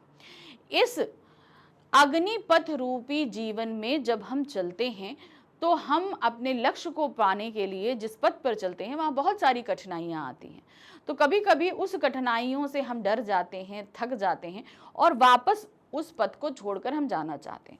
तो यहाँ हरिवंश राय बच्चन कह रहे हैं कि आप के सामने जितनी भी विषम परिस्थिति हो, जितनी भी मुश्किल हो, मगर आपको पीछे नहीं हटना है, आपको थकना नहीं है और उस रास्ते को छोड़कर हटना नहीं है, आपको आगे बढ़ते जाना है। ठीक है। अग्निपर्त संघर्ष में जीवन का प्रतीक है। जीवन पथ पर आगे बढ़ने के लिए आत्मविश्वास देता है। सीमित सुख साधनों से गुजारा करना तथा कठोर परिश्रम करना निडरता की आवश्यकता होती है। इस अग्निपथ पर चलते रहने के लिए हमें इन सब चीजों की जरूरत होती है कि हम आगे बढ़ते रहें। चौथा प्रश्न है, हमारे देश में मानसिक और शारीरिक श्रम करने वालों में किस प्रकार का भेदभाव किया जाता है? खुशबू रचते हैं हाथ कविता के आलोक में लिखिए। देखिए, जो लोग शारीरिक श्रम करते हैं उनको इतना ज़्यादा जो है पैसा नहीं मिलता, जिससे उनकी जो स्थितियां होती हैं वो बहुत ही ज़्यादा कमतर होती हैं। मानसिक यानी कि जो दिमाग का खेल करते हैं उनके पास पैसा अक्सर ज़्यादा होता है। ठीक है, तो आर्थिक स्थिति अलग अलग होती है। हमारे देश में मानसिक श्रम करने वालों को मध्यम वर्ग का पढ़ा लिखा तथा सम्मानपूर्ण स्थान मिलता है, जबकि शारीरिक श्रम करने वाले गरीब मजदूरों को निम्न वर्ग का अशिक्षित जाहिल समझा जाता है। समाज में उन्हें सम्मान प्राप्त नहीं होता, जबकि वो अपनी इतनी मेहनत करते हैं तब भी, क्योंकि अब ये एक समाज का कहते हैं ना एक माइंडसेट बना हुआ है, वो माइंडसेट बना है जिसके चलते ये चीज़ होती है। लेकिन वो लोग इतनी मेहनत करते हैं, हमारे बहुत सारे हाउस होल्ड में वर्क करते हैं, तो हमें बहुत ज़्यादा हेल्प उनसे मिलती है। चलिए अब आगे प्रश्न संख्या 13, जहां पर हमारी संचयन बुक के 3 अध्यायों में से, अब 3 अध्याय कौन से हैं उसमें से आपके सामने रखे जाएंगे। अच्छा 4, अच्छा सॉरी, यहाँ पर तो 4 अध्याय हैं हमारे पास में, है ना। कौन से हैं? गिल्लू है, स्मृति है, मेरा छोटा सा निजी पुस्तकालय है और कल्लू कुमार की उन्हा कोटी। तो ये जो 4 चैप्टर दिए गए हैं ना, इन 4 चैप्टर में से आपके सामने 3 प्रश्न रखे जाएंगे और 3 में से आपको सिर्फ 2 प्रश्न करने होंगे। अब 2 प्रश्नों के लिए जो वर्ड लिमिट दी गई है 50 से 60, यानी कि ये दीर्घ उत्तरीय प्रश्न है। एक प्रश्न के लिए आपको मिलेंगे यहाँ पर 4 नंबर, तो जब 2 प्रश्न करोगे तो आपको मिलेंगे 8 नंबर। ठीक है, देखिए क्या है, निम्नलिखित प्रश्नों में किन्हीं 2 प्रश्नों के उत्तर 50 से 60 शब्दों में आपको देने हैं। पहला प्रश्न है, लेखिका महादेवी वर्मा को जीव जंतुओं की संवेदनाओं की सूक्ष्म समझ थी। इसे स्पष्ट करते हुए बताइए कि आपको इनसे किन किन मूल्यों को अपनाने की सीख मिलती है। तो जैसे इस पाठ में गिल्लू के बारे में दिया गया, अब जब वसंत का मौसम आता है तो बाहर की गिलहरियां खिड़की पे आकर चिकचिक करती हैं और अंदर खिड़की के जो है गिल्लू जो है वो विचलित हो जाता है। तो महादेवी वर्मा को इस चीज का अंदाजा होता है कि भाई ये भी स्वतंत्र होकर जीना चाहता है, इसीलिए वो खिड़की की जाली खोल देती है ना। तो जीवों को समझना, पशु पक्षियों को समझना, उनके हिसाब से बर्ताव करना, उनका संरक्षण करना, उनकी देखभाल करना, ये नहीं कि भाई हमने पाल तो लिया है लेकिन उनकी हम केयर नहीं कर रहे हैं, उन्हें खाने को तो हम दे देते हैं मगर बंद करके रखा हुआ है, उन्हें आज़ादी नहीं महसूस हो रही, तो इस तरीके से जानवरों को नहीं पालना चाहिए। ठीक है, देखिए क्या है, लेखिका अत्यंत संवेदनशील थी, मनुष्य ही नहीं पशु पक्षी का दुख भी उनसे नहीं देखा जाता था। इसके अलावा उसे जीव जंतुओं की भावनाओं की सूक्ष्म समझ भी थी। लेखिका ने देखा कि वसंत ऋतु में गिल्लू अन्य गिलहरियों की चिकचिक सुनकर उन्हें अपनेपन के भाव से खिड़की में से निहार रहा है। अब बाहर खिड़कियों के बाहर वो चिकचिक कर रही है और इधर ये बेचैन हो रहा है। तो उन्होंने तुरंत कीले हटवाकर खिड़की की जाली में रास्ता बनवा दिया, जिससे वह बाहर जाकर अन्य गिलहरियों के साथ उछल कूद करने लगा। इससे हमें जीव जंतुओं की भावनाएं समझने, उनके प्रति दयालुता दिखाने तथा जीवों को उनके प्राकृतिक आवास में पहुंचाने की प्रेरणा मिलती है कि जीवों को उनके प्राकृतिक आवास के साथ ही पालिए। अगर आप अपनापन दोगे तो वो आपसे कहीं अलग हटकर नहीं जाएंगे।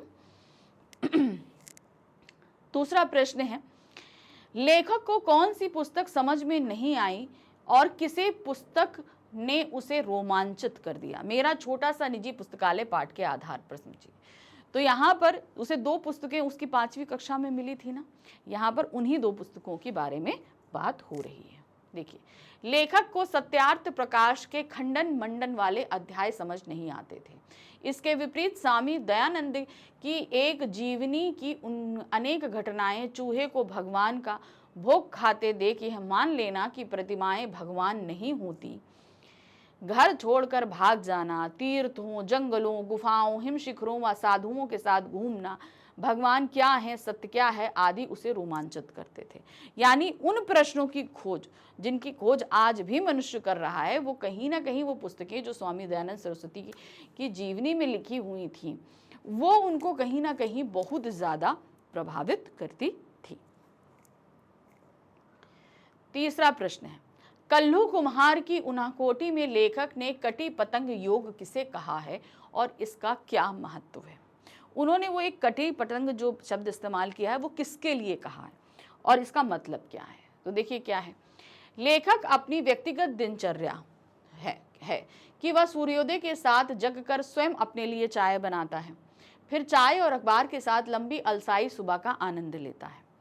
लेखक अखबार नहीं पढ़ता पर इस बहाने वह अपने दिमाग को कटी पतंग की तरह हवा में उड़ने देता है। यानी कि कभी ये खबर पढ़ ली, कभी वो खबर पढ़ ली। जैसे हवा, जैसे पतंग उड़ती है तो वो किसी के कंट्रोल में नहीं होती, बस वो बहती जाती है हवा के रुख से। इसी तरीके से वो पर्टिकुलर अखबार में कुछ नहीं पढ़ना चाहते लेकिन सब कुछ पढ़ लेते हैं। यानी कि जो पहले आ जाए उसे, कभी राजनीति पढ़ ली, कभी आर्थिक पढ़ लिया, कभी खेल पढ़ लिया, कभी फिल्म पढ़ लिया, फिर क्राइम पढ़ लिया। तो इस तरीके से उनका दिमाग इधर से उधर डोलता रहता है। दिमाग को इस प्रकार खुला छोड़ देने की क्रिया को उसने कटी पतंग का योग कहा है। लेखक का मानना है कि इस क्रिया द्वारा उसे एक और दिन के लिए दुनिया का सामना करने की मदद मिलती है, क्योंकि भाई दुनिया में भी हम बहुत सारे लोगों का जो सामना करते हैं वो अलग अलग व्यवहार में होते हैं। ठीक है, लेखक ने यहाँ ऐसी दुनिया का सामना करने की बात कही है जिसके बारे में समझने में वह स्वयं असमर्थ है। कटी पतंग योग के द्वारा वह दुनिया को समझने की कोशिश करता है।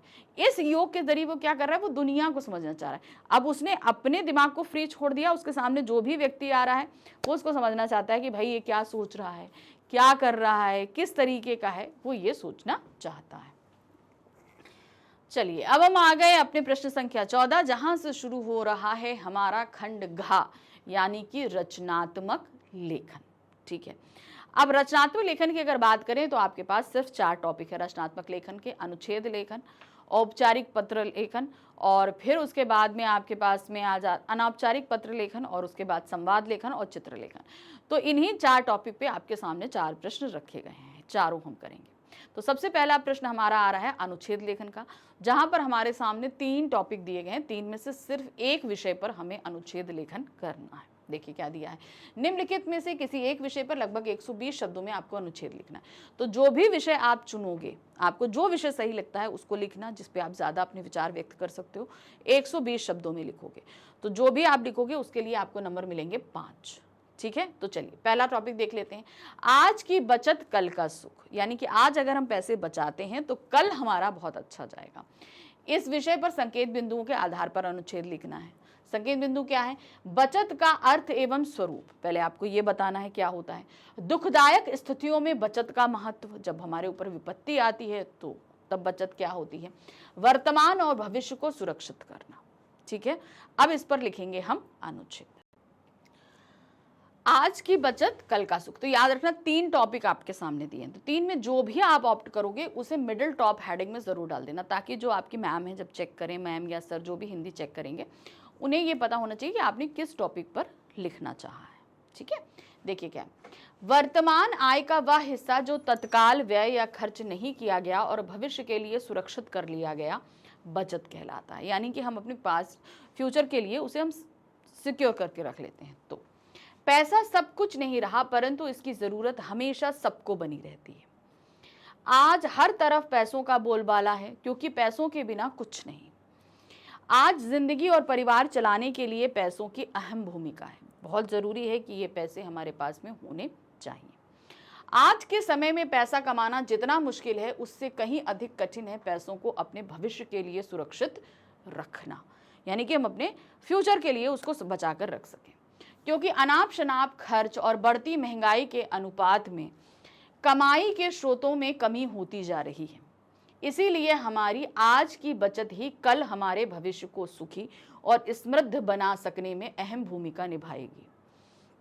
जीवन में अनेक बार ऐसे अवसर आ जाते हैं, जैसे आकस्मिक दुर्घटनाएं हों, योग या अन्य शारीरिक पीड़ाएं घेर लेती हों, तब हमें पैसों की बहुत आवश्यकता होती है। यदि पहले से बचत ना की गई तो विपत्ति के समय हमें दूसरों के आगे हाथ फैलाने पड़ सकते हैं। जब हमारे सामने मुसीबत आए तो हमें वहां पे हाथ फैलाने पड़ते हैं। हमारी आज की छोटी छोटी बचत या धन निवेश ही हमें भविष्य में आने वाले तमाम खर्चे का मुफ्त समाधान करती है। अगर ये बचत बची रहेगी तो भविष्य में जो परेशानियां आ रही हैं उनसे हम बच सकते हैं। भाई वो पैसा उस समय हमें काम आ सकता है। आज की थोड़ी सी समझदारी आने वाले भविष्य को सुखद बना सकती है। बचत करना एक अच्छी आदत है जो हमारे वर्तमान के साथ साथ भविष्य के लिए भी लाभदायक सिद्ध होती है। किसी जरूरत या आकस्मिक समस्या के आ जाने पर बचाया गया पैसा ही हमारे काम आता है। संक्षेप में कह सकते हैं कि बचत करके हम अपने भविष्य को संवार सकते हैं। भाई हमेशा, जैसे मान लीजिए आप लोगों को पॉकेट मनी मिली 500 रुपीज़ मिली, तो उसमें एटलीस्ट आप 100 रुपीज़ तो सेव करके रख लो, यानी कि जिस किसी मंथ में आपको एक्स्ट्रा जरूरत पड़े तो आप उसे यूज कर सकते हो ना, वो चीज। अब आते हैं सेकेंड क्वेश्चन पे। ठीक है, सेकेंड हमारा टॉपिक क्या है, इंटरनेट का जीवन में उपयोग। भाई आजकल हम लोग इंटरनेट तो इस्तेमाल करते हैं, है कि नहीं। विषय पर दिए गए संकेत बिंदु के आधार में 80 से 100 शब्दों में अनुच्छेद लिखना है। क्या है, आपको संकेत बिंदु क्या है, इंटरनेट क्या है, लाभ, समय की बचत और शिक्षा में सहायक है, उपयोग के सुझाव। अब इनके आपको इसको ठीक तरीके से इस्तेमाल करना है, इसके सुझाव भी आपको देने पड़ेंगे। देखिए क्या है, आधुनिक युग सूचना प्रौद्योगिकी का युग है। आज का विश्व विज्ञान के दृढ़ स्तंभ पर टिका है। विज्ञान ने मनुष्य को अनेक शक्तियां, सुख सुविधाएं तथा क्रांतिकारी उपकरण दिए हैं, जिनमें इंटरनेट एक अत्यधिक महत्वपूर्ण, बलशाली एवं गतिशील सूचना का माध्यम है। सन 1986 में इंटरनेट का आरंभ हुआ, यानी कि 1986 में इंटरनेट शुरू हुआ। यह अनेक कंप्यूटरों का एक जाल है, जिसके सहयोग से आज का मनुष्य विश्व के किसी भी भाग में किसी भी प्रकार की सूचना प्राप्त कर सकता है। हम मान लीजिए इंडिया में बैठे हैं और अगर हमें रशिया का या अमेरिका की कोई भी इंफॉर्मेशन चाहिए तो हमें इंटरनेट के थ्रू मिल जाती है। इंटरनेट से सारी दुनिया हमारी मुट्ठी में आ गई है। बस एक बटन दबाइए, सब कुछ क्षण भर में आंखों के सामने उपस्थित हो जाता है। इसने दुनिया के सभी लोगों को जोड़ दिया है। ज्ञान के क्षेत्र में अद्भुत क्रांति आ गई है। ज्ञान, विज्ञान, खेल, शिक्षा, संगीत, कला, फिल्म, चिकित्सा आदि सबकी जानकारी इंटरनेट में से उपलब्ध है। आप किसी भी विषय में जानना चाहते हैं, सब कुछ आपको इंटरनेट पर उपलब्ध मिल जाएगा। इससे देश विदेश के समाचार, मौसम, खेल संबंधी ताजा जानकारी प्राप्त होती है। इंटरनेट से विज्ञान, व्यवसाय व शिक्षा के क्षेत्र में अनेक कार्य होने लगे हैं, जिससे समाज में बेरोजगारी समाप्त होती जा रही है। जाहिर सी बात है भाई, इससे जुड़े इतने सारे प्लेस, अब कहते हैं ना कि भाई अगर मशीनें आई हैं तो लोगों, लेकिन उन मशीनों में भी इतना काम होता है कि लोगों को अब वहां पे भी बहुत सारे वो टेक्निकल नॉलेज रखने वाले लोगों को रोजगार मिलने लगा है। इंटरनेट सभी के लिए उपयोगी है, लेकिन प्रयोग करते समय सावधानी बरतने की आवश्यकता होती है, जिससे हमारा डाटा सुरक्षित रह सकता है। इसका दुरुपयोग होने से भी बचाया जा सकता है। भाई इससे गलत इस्तेमाल ना हो, इससे भी बचा सकते हैं। जल्दबाजी करने से हमारी सूचना व धन किसी दूसरे के पास पहुंच सकते हैं। अब देखिए, अगर हमने सावधानी नहीं बरती तो आप ऐसे बहुत सारे आजकल क्राइम देख रहे हैं कि बैंक अकाउंट्स खाली हो जाते हैं। अतः हमें इंटरनेट का प्रयोग करते समय अत्यंत सावधानी बरतनी चाहिए। चलिए, अब तीसरा हमारे पास में जो ऑप्शन दिया गया है वो क्या है? क्यों प्रिय है मुझे मेरा देश। अब इस टॉपिक पे आपको अनुच्छेद लिखना सॉरी। अब संकेत बिंदु क्या दिए गए हैं? भौगोलिक विविधता बतानी है, प्राकृतिक सुंदरता बतानी है, विविधता में एकता बतानी है। तो ये सारी चीजें हमारे देश की क्वालिटी है। अब इन सारी क्वालिटीज को ये हमें अच्छे से डिस्क्राइब करना है। मेरा देश भारत मुझे अपने आत्मा से जुड़े रहने के लिए विशेष और प्रिय है। मतलब ये मुझे बहुत ज्यादा प्रिय है, मुझे मेरी संस्कृति, मेरी सारी चीजों से जोड़कर वो रखता है। इसकी भौगोलिक विविधता मुझे अद्भुत प्राकृतिक संरचनाओं का दर्शन करने का अवसर प्रदान करती है। मेरे देश के विभिन्न हिस्सों में बसी प्राकृतिक सुंदरता मुझे अपनी रचना और रंग बिरंगी विविधता से प्रेरित करती है। अब इतनी ज्यादा प्राकृतिक सुंदरता है तो भाई वो तो अच्छी लगेगी ही लगेगी। भारत की भौगोलिक विविधता विभिन्न जल, पृथ्वी, वायुमंडलीय घटनाओं के अद्भुत संगम को दर्शाती है। उत्तर से लेकर दक्षिण तक, पश्चिम से पूर्व तक भारत के विभिन्न हिस्से अपनी विविधता में एकता को बनाए रखते हैं।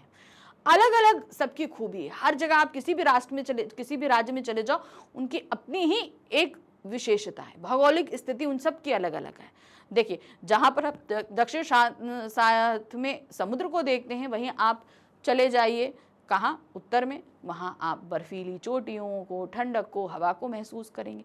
राजस्थान में एकदम तपती धूप के साथ रात के समय उतनी ही ठंडी आप मरुस्थल का मजा ले सकते हो। ठीक है ना? तो ये सब अलग अलग क्षेत्र हैं जहां पर है। विविधता एकता बनाए रखते हैं। यहाँ की समृद्ध जलवायु और जीवन की उपलब्धता इसे और भी विशेष बनाती है। मुझे अपने देश की प्राकृतिक सुंदरता में इसकी विविधता का अन्वेषण करना प्रिय है, यानी कि उसमें देखना मुझे बहुत अच्छा लगता है। यहाँ की अनूठी जीवन पद्धतियां, वन्य जीवन और विभिन्न प्राकृतिक संरचनाएं मुझे अत्यधिक प्रेरित करती हैं। मैं इन्हें देखकर अपने देश के साथ जुड़े अनगिनत रहस्यों के बारे में और अधिक जानने के लिए प्रेरित होता हूँ। इससे मुझे भारत के प्राकृतिक विविधता में एकता का एहसास होता है, जो हमें सभी को एक साथ रहने के लिए एक जैसे बनाता है। भारत की विविधता में एकता देखना मुझे गर्वित करता है और यह दिखाता है कि हम सभी एक बड़े परिवार के हैं।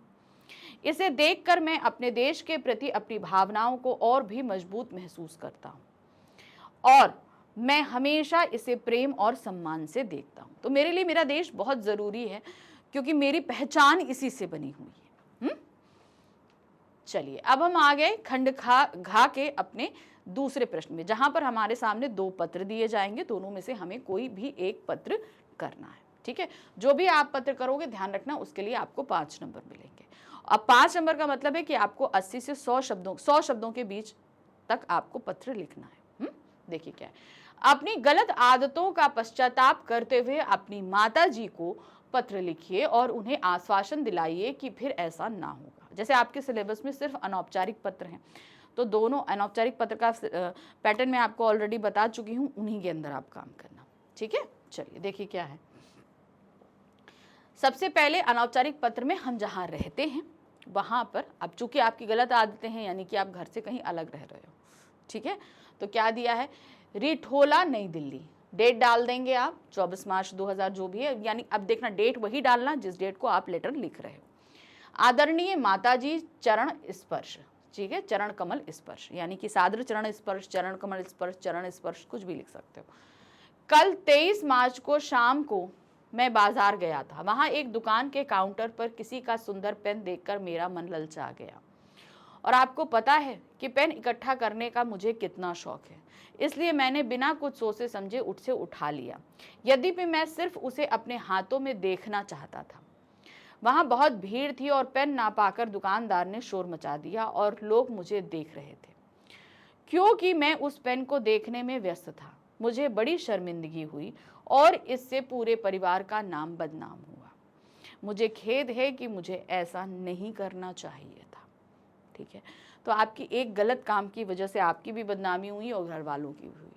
अतः आपसे क्षमा याचना करता हूँ। मैं आपको विश्वास दिलाता हूँ कि भविष्य में ऐसी पुनरावृत्ति नहीं होगी, मतलब मैं ऐसी गलती नहीं करूँगा।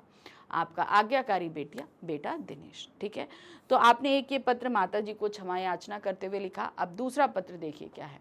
अपने पिता को पत्र लिखकर उन्हें अपने जीवन की भावी योजनाओं के बारे में बताइए।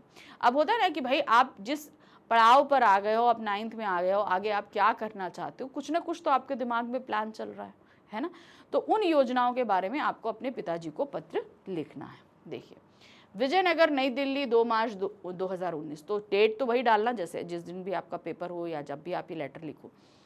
पूज्य पिताजी सादर चरण स्पर्श, मैं यहाँ सकुशल रहकर आशा करता हूँ कि आप सभी कुशलता से होंगे और ईश्वर से यही कामना भी करता हूँ कि आपने पिछले पत्र में मेरे जीवन की भावी योजनाओं के बारे में जानना चाहा था। इस पत्र में मैं आपको अपनी भावी योजनाओं के बारे में बता रहा हूँ, यानी कि हमारे भविष्य की जो योजनाएं हैं उसके बारे में बता रहा हूँ। पिताजी, सर्वप्रथम दक्षिणी परीक्षा ए ग्रेड में उत्तीर्ण होकर 11वीं कक्षा में विज्ञान संकाय में प्रवेश लेना चाहता हूँ। भाई अभी आप 9th में हैं, फिर 10वीं आप पास करना चाहते हो फर्स्ट डिवीजन, ए ग्रेड का मतलब फर्स्ट डिवीजन अच्छे में, फिर आपको 11th में लेना है विज्ञान संकाय, यानी कि आप जो लेंगे स्ट्रीम कौन सी लेंगे, आप पीसीएम स्ट्रीम लेना चाहते हैं या पीसीबी जो भी लेना चाहते हैं। मैं भौतिकी विज्ञान, रसायन विज्ञान और गणित में खूब परिश्रम करना चाहता हूँ, यानी कि आप पीसीएम लेना चाहते हैं, फिजिक्स, केमिस्ट्री एंड मैथ्स। ठीक है, 12वीं में आते आते मैं प्रतियोगी परीक्षाओं की तैयारी के लिए भी कुछ समय देना चाहता हूँ, यानी कॉम्पिटिटिव एग्जाम्स में दूंगा। इससे 12वीं की परीक्षा अच्छे ग्रेड में उत्तीर्ण होने के साथ साथ किसी अच्छे इंजीनियर कॉलेज में प्रवेश लेना चाहता हूँ। वहां इंजीनियर की परीक्षा सफलतापूर्वक उत्तीर्ण कर इंजीनियर सेवा में जाना चाहता हूँ। मैं सरकारी सेवा करते हुए इंजीनियर की अलग छवि पेश करना चाहता हूँ। ईश्वर की कृपा से, आपके आशीर्वाद से मैं अपने उद्देश्य में अवश्य सफल होऊंगा। घर में सभी को यथोचित प्रणाम एवं स्नेह। मुझे प्रत्युत्तर की परीक्षा रहेगी, यानी कि मैंने अपनी भावी योजनाएं तो बता दी, लेकिन अब उसमें अगर आप कुछ ऐड ऑन करना चाहते हैं, मुझे कुछ सलाह देना चाहते हैं, तो उस प्रश्न जो मैंने पत्र भेजा है उसका उत्तर आप मुझे जरूर दीजिएगा, मैं उसकी प्रतीक्षा कर रहा हूँ। आपका प्रिय पुत्र मोहित मल्होत्रा। तो अपना नाम लिख दीजिए। अगर पत्र में क्वेश्चन में अगर आपका ऑलरेडी नाम मेंशन है तो नीचे आप अपना नाम नहीं, जो क्वेश्चन में नाम दिया गया है उसी को मेंशन करना। चलिए अब हम आ जाते हैं प्रश्न संख्या 16 में, जहां पर हमें करना है चित्र वर्णन 100 शब्दों में। अब यहाँ पर देखिए क्या दिया गया है, एक पार्क का चित्र है, एक पॉन्ड है जहां बत्तख है, कमल के फूल हैं, उसके ऊपर ब्रिज है, एक लड़का खड़ा है, बुजुर्ग लोग वॉकिंग कर रहे हैं, यहाँ पे कुछ लोग जो देखिए बैठकर खेल रहे हैं या खा रहे हैं, एक फाउंटेन है, यहाँ पर एक जो है पक्षी को पकड़ा जा रहा है या मधुमक्खी को पकड़ा जा रहा है। ठीक है, अब इसी से आपको 100 शब्दों में यहाँ पर लिखना है। देखिए क्या है, यह चित्र एक पार्क का है जिसमें बच्चे और बूढ़े टहलते और खेलते दिखाई पड़ रहे हैं। पार्क में एक छोटा सा पुल बना है, पुल के नीचे छोटा सा तालाब है जिसमें कमल के फूल खिले हैं, तालाब में कुछ बत्तख भी तैर रही हैं। तो मैंने यहाँ पर बताया, देखिए कमल के फूल खिले हैं, यहाँ पर बत्तख भी तैर रही हैं। पार्क में अनेकों प्रकार के पेड़ पौधे लगे हैं। अब देखिए ये सब पेड़ पौधे लगे हुए हैं। फिर एक बालिका तितली को पकड़ने की कोशिश कर रही है। ये देखिए ये तितली, उन्हें मैंने कहा ना कि ठीक से नहीं समझ में आ रहा तितली है कि भौरा है, तो हमने बता दिया। पार्क में पानी का फव्वारा बना है, ये फव्वारा है जिसे देखकर पार्क में आए बच्चे उत्साहित हो रहे हैं। पार्क में एक वृद्धा भी आई है जो टहल रही है। एक परिवार पिकनिक मनाने पार्क में आया हुआ है। तो ये पूरा परिवार क्या है, ये पिकनिक मना रहा है। ठीक है, तो ये हो गया चित्र वर्णन। अब हम आ गए अपने पृष्ठ संख्या 17 में, जहां पर हमारे सामने दिए रहे हैं दो संवाद दिए हैं। दोनों में से आपको कोई एक संवाद करना, जो भी आप करोगे उसके लिए 5 नंबर मिलेंगे। देखते हैं क्या दिया है। बोर्ड परीक्षाओं की तैयारी के संबंध में दो मित्रों के बीच होने वाले संवाद को लगभग 50 से 60 शब्दों में लिखिए। तो बोर्ड परीक्षाओं की प्रिपरेशन को लेकर, जैसे आप और आपके फ्रेंड अगर कोई बात कर रहे हैं तो दो मित्र के बीच में बात हो रही है, तो आप जाहिर सी बात है आप अपने फ्रेंड के साथ जिस तरीके से बात करोगे उसे यहाँ पर आराम से लिख सकते हो। तो वैसे लिख दो। अब यहाँ पर दो आप कोई भी लिख, जैसे मैंने रवि और अमित लिया है, आप कोई भी दो अपना नाम ले सकते हो, अपने फ्रेंड का नाम भी लिख सकते हो। अरे अमित कैसा चल रहा है? अमित ठीक हूं यार, तू बता बोर्ड परीक्षाओं की तैयारी कैसी चल रही है? रवि मैंने तो अभी कुछ शुरू भी नहीं किया है। तुमने तैयारी शुरू कर दी क्या?